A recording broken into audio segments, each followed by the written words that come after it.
Def Noodles is getting so low views that like I just assume that not only do people dislike him for obvious reasons and left, but they just kind of like forgot about him. But I was kind of wrong, because SunnyV2 uploaded a video about Def Noodles and it gained 1 million views. Now, a lot of that could just be from SunnyV2's core fan base. Every video he gets is going to get 1 million, or the fact that it is used moist critical in it to clickbait and watch the video. That's probably honestly the majority of the views there.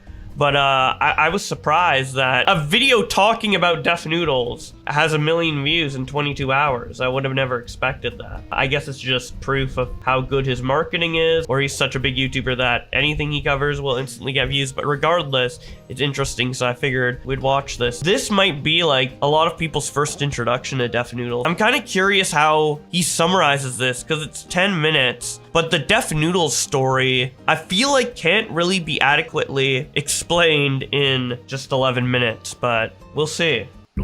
500,000 subscribers but only a few hundred views per video. The total collapse of his channel had been building for months beforehand, although the final nail in the coffin was an ill-fated beef with Penguin Zero, who also— Dude, I love these. It's not low effort per se, but it looks kind of homemade and YouTube-y in a way, you know? Like, it's not too professional where you would be like seeing this in a Netflix documentary, but it's not so bland that it's like some people just slap some PNGs together. It's interesting. I like this kind of a style. Covered news and drama, although with one— It looks like shit, yeah, but I'm wondering if that's the point, for it to look like it's coming from a YouTube video rather than a high-end documentary. Maybe I'm just making shit up and he's just actually really lazy and bad. I don't know. Sammy Sens posted an obviously fake James Charles chat log, captioned with the hashtags funny and meme, making it obvious that the screenshot was an edited joke. While Def Noodles rushed to his Twitter writing, "Who could have seen this coming?" James Charles exposed by 14-year-old boy, apparently not even looking at the screenshot's original date, when James Charles would have still been a minor himself. To make Def Noodles' obvious lack of research worse, he'd then promote a second even faker screenshot, with Def Noodles responding in the most immature way. Yeah, it was like so blatantly incorrect in like every sense of it. Like anyone looking an inch past surface level would know it's fake due to all of these like indicators all around everything. So like, how could Def Noodles not catch it when he posted it? But I believe Def Noodles' excuse is that like he was trying to play a character of a bad drama reporter like Keemstar, but he wasn't actually Keemstar. He was Dennis, but Def Noodles was like a parody of Keemstar getting everything blatantly wrong. But then when you mix that with the real life scenarios and like actual allegations being levied at James Charles at the time, make a fake one as a joke, as a character, it still is just like, what the fuck? Either way, it's what the fuck. Just like one way makes him seem a little less dumb. Maybe? I don't know. This page is satirical, meaning it's not meant to be taken seriously. Tone is overly serious because it's meant to be satirical. The way I present things is so serious, that's what's supposed to be the satire. Yeah, so maybe that was his genuine thought process, but even if that is the case, it was still dumb as hell. Or you could say it's an elaborate excuse he's making afterward. I don't fucking know, but regardless. You're talking about like rape and pedophilia allegations. Like, let's get real for a second here. You're talking about life-ruining allegations, and you're using that as a basis to make like jokes and parody and comedy amidst the allegations in a non-clear way. A good example of doing something like that correctly would actually be Meat Canyon. Like Meat Canyon usually made his parody. I know he doesn't do them anymore and he moved on.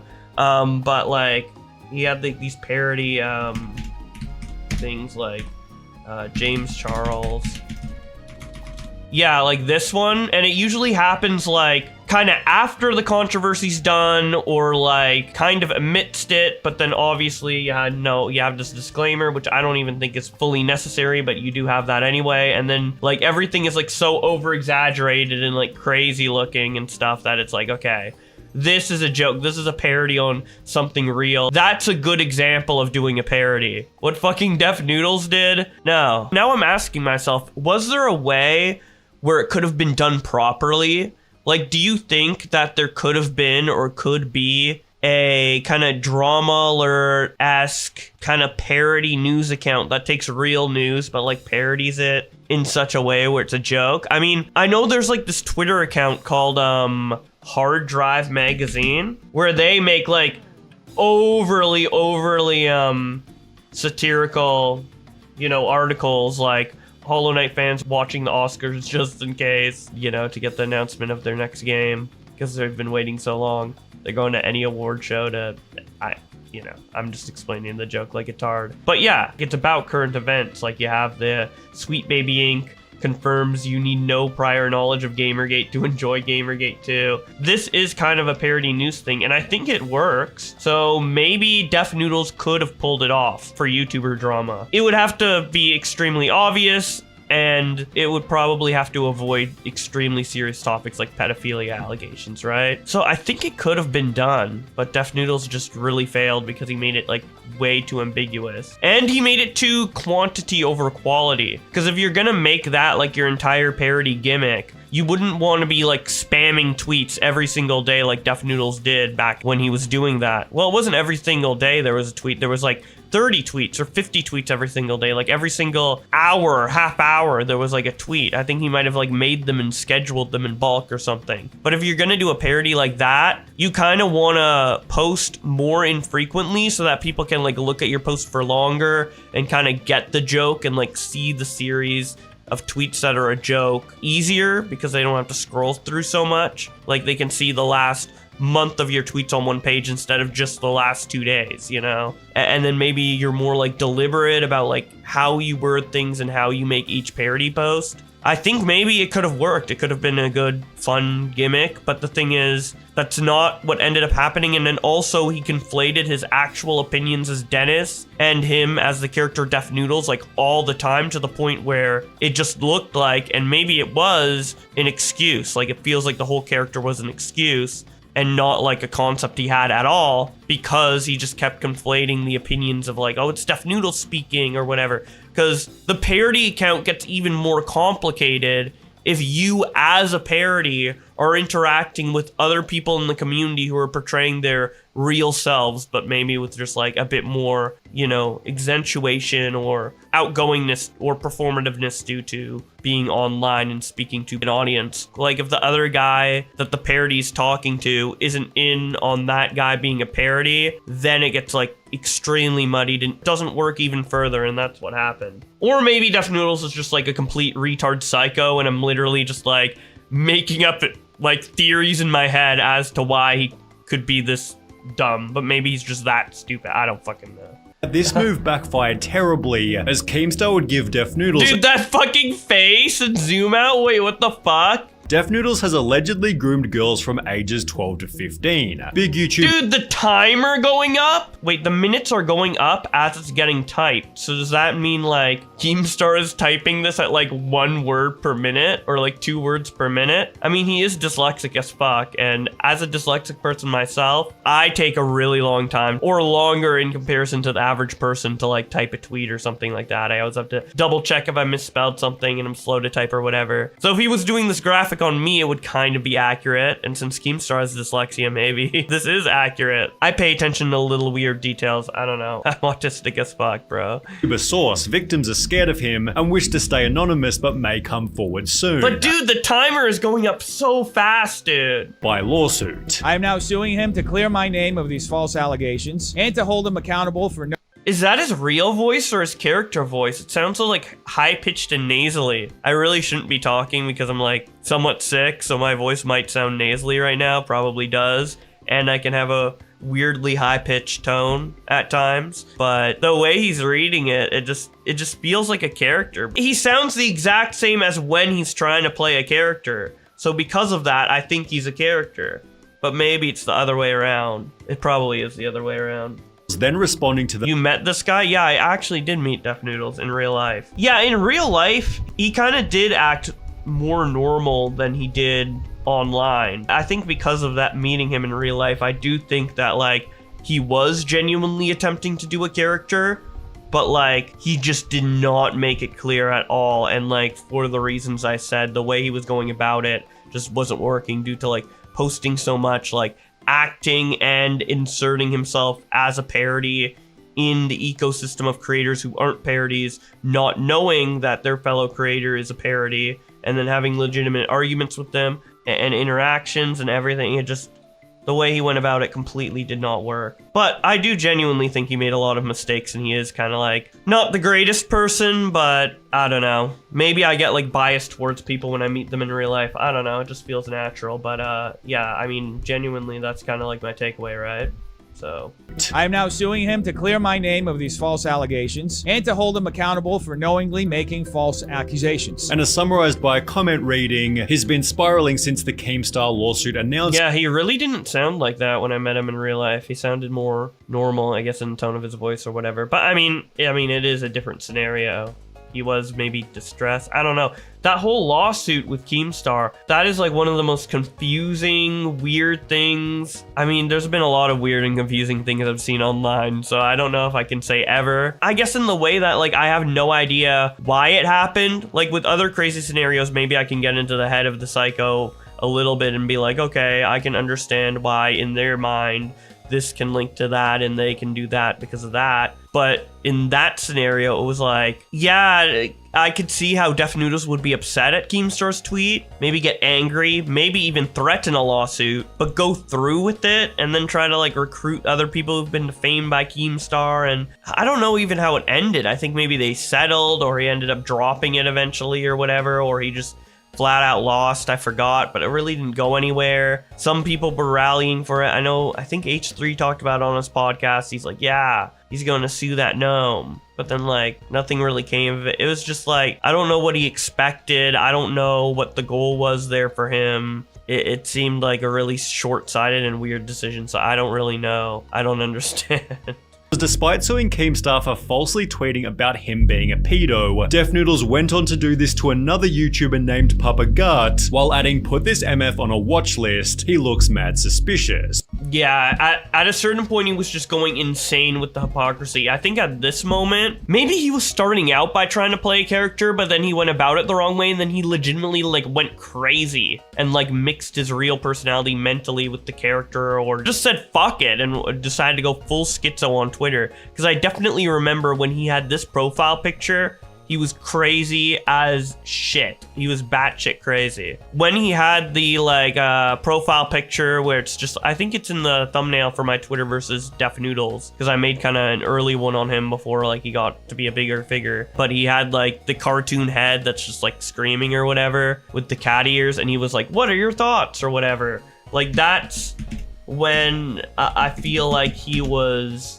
trying to play the character and it wasn't working. And then after, like, he went crazy. Yeah, this icon right here. I think during this DefNoodles era, he was like doing the character and it wasn't working. And then later, because it wasn't working, he went crazy mode. And I think when he was crazy mode is when he had this icon. When people called DefNoodles out for doing the same thing he was suing Keemstar for, DefNoodles claimed he hadn't wronged Papa Gut in any way because 1. My bio says comedian, 2. Since 2019 I've said I covered news as a joke and wasn't meant to be taken seriously, and 3. Saying someone looks like a pedo isn't an accusation. See, and then like on his character account DefNoodles, he starts responding to stuff like out of character. Like this is 100% out of character right here. And he did have 2 Twitters. He had DefNoodles and then like Go Dennis or whatever, Dennis Fatosa. The intention behind that is that everything that comes out of DefNoodles' account is satire, and everything that comes out of Dennis Fatosa is real. So shouldn't he be responding, quote retweeting or replying under his character or the accusation as Dennis Fatosa and then say this shit and then be consistent on that? Because then people would maybe kind of understand more. But no, you're like doing it all under the same username, so who's to tell what is parody and what's not? You know, the line gets even more blurred if you don't intentionally separate it like that. Especially when they objectively look like a pedo. As a result, Papa Gut broke down live on stream. This is a joke to you. It's a game to you. This isn't a game to me, Dennis. This is so real to me. After which DefNoodles took a screenshot of Papa Gut crying and turned it into a piece of his own merch. That was so psycho, dude. Oh my god. Like, Dennis was definitely a piece of shit, and we can, like, hate on him, and he deserved to get hate. Because around this time, I don't think he was getting nearly as much hate as he should. On Twitter, he was, but, like, he was still popping off on YouTube, and he was, like, a big YouTuber. Like, this wasn't just, like, some, like, silly spurg or whatever that doesn't have any, like, reach. Like, he was, like, reaching people who thought he was serious and didn't know or grasp that he was a character at all.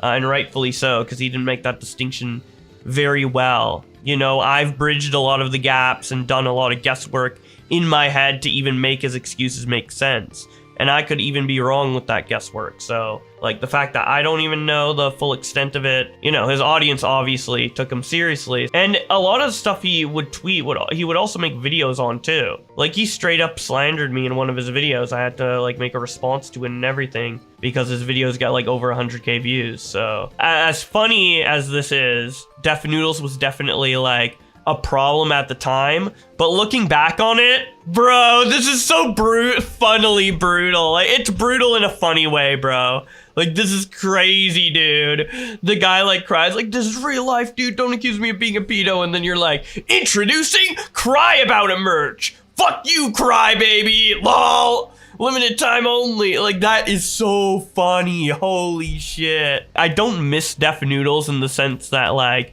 he was actually, like, a problem for people and harming people. But in terms of just, like, looking back on it and seeing how crazy he was and stuff like that, I guess I'm kind of glad it happened, or I do miss him in the sense of those crazy, insane parody-like tweets. But again, he just didn't do it well enough. He did it in a way that everyone thought it was fucking real, and then it became real, and he mixed with the character, and it was all fucking psycho, dude. He couldn't do it like a normal person. And that's something I've also noticed with other people like Salvo Pancakes, who tried to do like this parody kind of commentary thing for a while, where you just make up bullshit to try and get like laughs out of people and stuff. I think it can be executed well. I think it can be funny. I think there was glimpses of like really unique humor in kind of both what Def Noodles and Salvo were doing. If you're gonna do it correctly, you have to do it in such a specific way, or else you're just gonna fucking be a harm to you and others around you. Because being a parody social media account,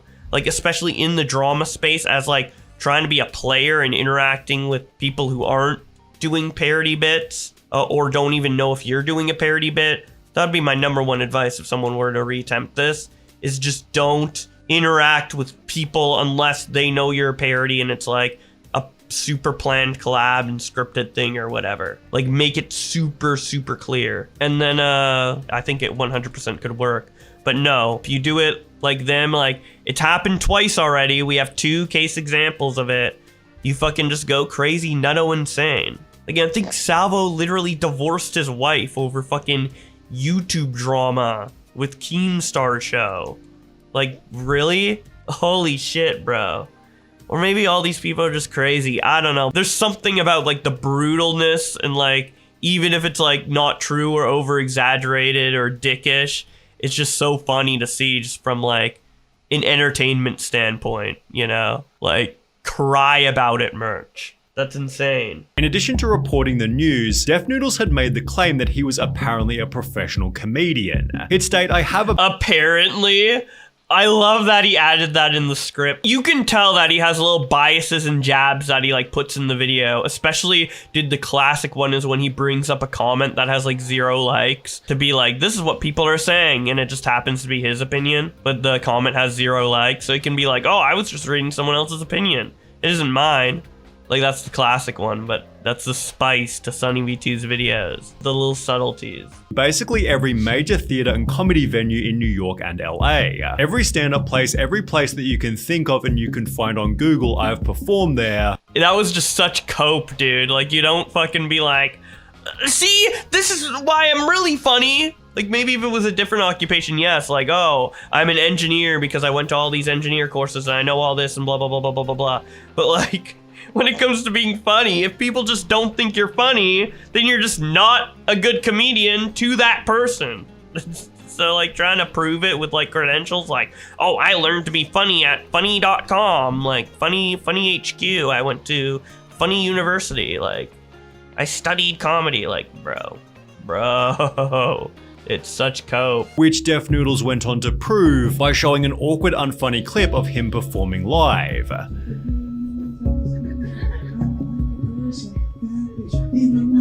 Dude, I wonder why he chose this clip. Did he actually think this was funny, or was he just trying to like be self-deprecating and being like, the joke is that I'm not a good comedian. That's why I'm a good comedian, because I joke about being a bad comedian. Like, okay, nice like reverse weird ass logic there, buddy. I'm not funny on purpose. That's the joke. I could be funny, but I'm just gonna not be funny on purpose, and that's the comedy.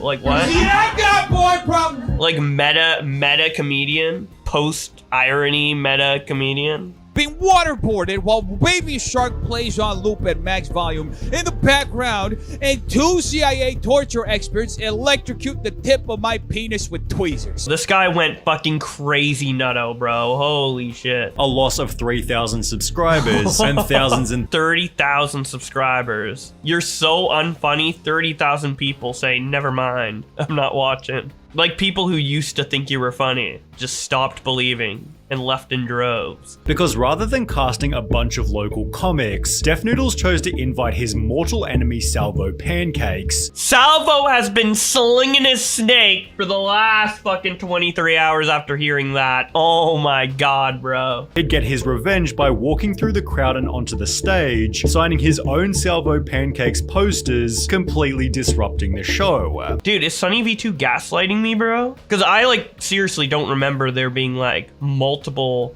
Salvo Pancakes posters, or even one. There was an image that he signed that someone wanted him to sign and was a fan of him. It might have been like Abby Blackbird or something. At first I thought this was staged because it looks like something straight out of the WWE. Maybe if you're like looking at it for the very first time and don't know anything about anything that's going on, you could look at it and be like, I think this is staged. Because that is how crazy that like scenario was. Just the entire scenario and generally how it plays out is pretty much something that someone would write in a movie script or something like that. Hey, movie directors out there, if you're looking for like new storylines, take inspiration from some YouTube dramas that have happened for future movie scripts, because like some of the shit that ends up happening through people just being able to exchange on social media is just fucking nutty, dude. Like just conceptually, even if you put it down to the raw components, apply it to like something completely different, like a completely different setting that isn't even about being online or whatever, but like the same kind of principle and storyline,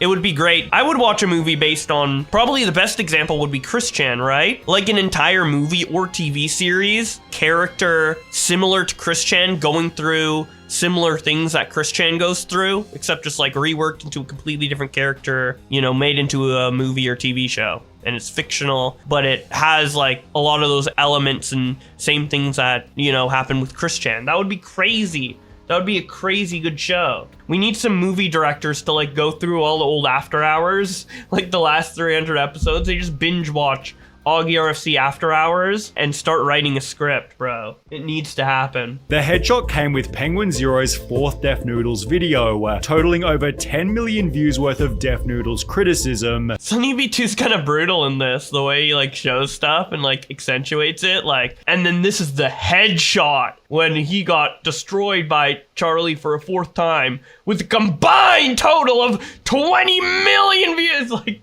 holy shit, let's go. Let's fucking go, dude. This video is a better roast battle than any of the super roast battles were, man. Pinned comment in the quartering. Dude, SunnyV2's alt-right confirmed Nazi. Wait, I need to post this in like the r/YouTuber drama subreddit. What if I actually did that way? Like screenshot this and be like, proof SunnyV2 is a Nazi.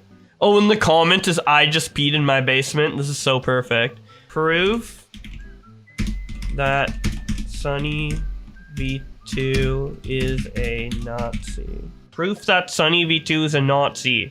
Circle, I just peed in my basement comment from quartering pinned. Unironically gonna blow up, yeah. I mean, I'm sure people will know it's a joke though, because it's like, I just peed in my basement. This subreddit will take it seriously, but hopefully like if it spreads to Twitter or SunnyV2 sees it or quartering, like they'll know that I'm just joking. Lining up interviews for a non-existent audience wasn't exactly worth it. Lining up interviews for nobody who will watch wasn't really working for him. That's like so brutal, dude. It's like, yeah, dude, shovel out content to fucking a non-existent audience. What a fantastic idea. By uploading a video titled Unsubscribe Challenge. I want to challenge everybody who's watching this video and is subscribed to this channel to unsubscribe. You know, I don't ask for much in life. One of those things would be for you to unsubscribe right now. Which many of his audience were happy to oblige. Over on Reddit, okay. They're like, yes! Finally I have permission to unsub. Yo, what? Wait, my post was removed, bro. What the fuck? This is not drama. Hi, Bowblax. If this was posted under a different account, I don't think it would have been banned. So they just banned it because it was me. I mean, one of the rules is no trolling, so I did break a rule. How is SunnyV2 a Nazi? The joke of this tweet is, I'm circling that he pinned the quartering saying I peed in my basement. And like people on YouTube drama subreddit just call people like Nazis for being like slightly conservative or whatever. And quartering is obviously very well known, outspoken, conservative idea YouTuber. I don't know if he calls himself a conservative specifically, but he like has a lot of conservative, you know, opinions. And then people would call that Nazi on here. So I'm like, it's proof that he's a Nazi. It's just a parody of what they do. Because I think the pinned Reddit post here is internet historian is a Nazi. One of the points to why internet historian's a Nazi is he collabs with JonTron. Now, obviously JonTron is not a Nazi, but these people are so confident that JonTron's a Nazi that being associated with JonTron is a point towards that person themselves being a Nazi. So that was like the joke that I was making. It's like, oh my god, SunnyV2 pinned quartering's comment, he's a Nazi. Yet I got banned by probably the same person, because the guy who posted this is a mod for the subreddit. I probably got banned by him or people he chose to help run the subreddit with him, basically saying the same shit that he's saying, dude. He's saying that internet historian's a Nazi for collaborating with JonTron, while I'm calling SunnyV2 a Nazi for pinning the quartering's tweet, or the quartering's comment. Let's finish this. Ironically, DefNoodles has since tried to mirror Penguin Zero by launching DefNoodles New, and while some of his takes are surprisingly well put, his thumbnail game and more notably his reputation are still in need of some serious work. Bro, that's so brutal. Like, you've been copying someone who criticized you, and because you're copying him, you're actually coming out with some good opinions, but you're still not gonna grow because your thumbnails are trash. He actually gave him like advice, low-key. He's like, hey, you have potential, but fix those thumbnails, retard. And you're only doing well because you copied the guy who criticized you in the first place. Cuck. That's basically what he's saying, dude. Dude, someone needs to like make parody versions of SunnyV2 videos where it's like SunnyV2 if he was completely transparent with all of his implications, but it's like super over exaggerated. So it's just like him being like, your thumbnails are shit. Fuck you, Def Noodles, like over the top. But he's kind of already doing that with these sneak disses, man.